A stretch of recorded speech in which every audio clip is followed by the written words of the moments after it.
Psaume chapitre 21. Au chef des chantres. Psaume de David. Éternel, le roi se réjouit de ta protection puissante. Oh, comme ton secours le remplit d'allégresse, tu lui as donné ce que désirait son cœur, et tu n'as pas refusé ce que demandaient ses lèvres, car tu l'as prévenu par les bénédictions de ta grâce. Tu as mis sur sa tête une couronne d'or pur. Il te demandait la vie, tu la lui as donnée, une vie longue pour toujours et à perpétuité. Sa gloire est grande à cause de ton secours. Tu places sur lui l'éclat et la magnificence. Tu le rends à jamais un objet de bénédiction. Tu le combles de joie devant ta face. Le roi se confie en l'Éternel, et par la bonté du Très-Haut, il ne chancelle pas. Ta main trouvera tous tes ennemis, ta droite trouvera ceux qui te haïssent. Tu les rendras tels qu'une fournaise ardente, le jour où tu te montreras. L'Éternel les anéantira dans sa colère, et le feu les dévorera. Tu feras disparaître leur postérité de la terre et leur race du milieu des fils de l'homme. Ils ont projeté du mal contre toi, ils ont conçu de mauvais desseins, mais ils seront impuissants, car tu leur feras tourner le dos, et avec ton arc tu tireras sur eux. Lève-toi, Éternel, avec ta force. Nous voulons chanter, célébrer ta puissance.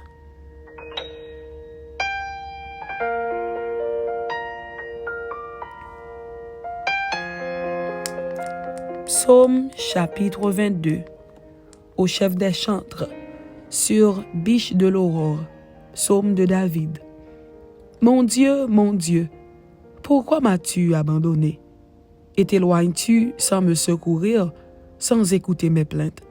Mon Dieu, je crie le jour et tu ne réponds pas, la nuit et je n'ai point de repos. Pourtant tu es le Saint, tu sièges au milieu des louanges d'Israël.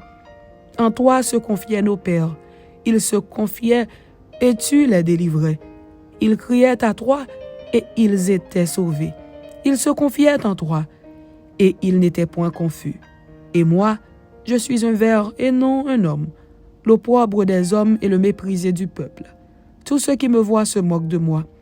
Ils ouvrent la bouche, secouent la tête. Recommande-toi à l'Éternel. L'Éternel le sauvera. Il le délivrera puisqu'il l'aime. Oui, tu m'as fait sortir du sein maternel. Tu m'as mis en sûreté sur les mamelles de ma mère.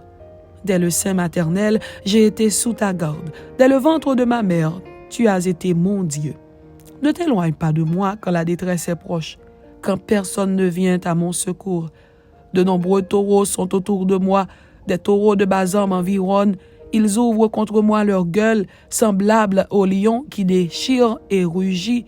Je suis comme de l'eau qui s'écoule, et tous mes os se séparent. Mon cœur est comme de la cire, il se fond dans mes entrailles. Ma force se dessèche comme l'argile, et ma langue s'attache à mon palais. Tu me réduis à la poussière de la mort, car des chiens m'environnent. Une bande de scélérats rôde autour de moi. Ils ont percé mes mains et mes pieds. Je pourrais compter tous mes os. Eux, ils observent, ils me regardent.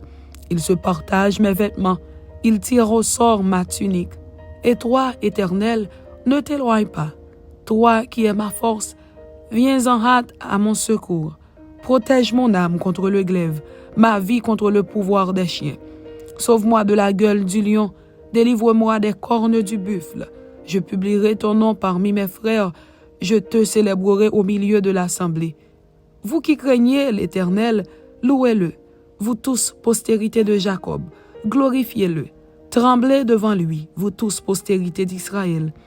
Car il n'a ni mépris ni dédain pour les peines du misérable, et il ne lui cache point sa face. Mais il l'écoute quand il crie à lui. Tu seras dans la grande assemblée l'objet de mes louanges. J'accomplirai mes vœux en présence de ceux qui te craignent. Les malheureux mangeront et se rassasieront. Ceux qui cherchent l'Éternel le célébreront. Que votre cœur vive à toujours. Toutes les extrémités de la terre penseront à l'Éternel et se tourneront vers lui. Toutes les familles des nations se prosterneront devant ta face. Car à l'Éternel appartient le règne, il domine sur les nations. Tous les puissants de la terre mangeront et se prosterneront aussi. Devant lui s'inclineront tous ceux qui descendent dans la poussière, ceux qui ne peuvent conserver leur vie. La postérité le servira. On parlera du Seigneur à la génération future. Quand elle viendra, elle annoncera sa justice. Elle annoncera son œuvre au peuple nouveau-né. Amen. C'était Psaume chapitre 21 et Psaume chapitre 22. Que Dieu vous bénisse. Amen.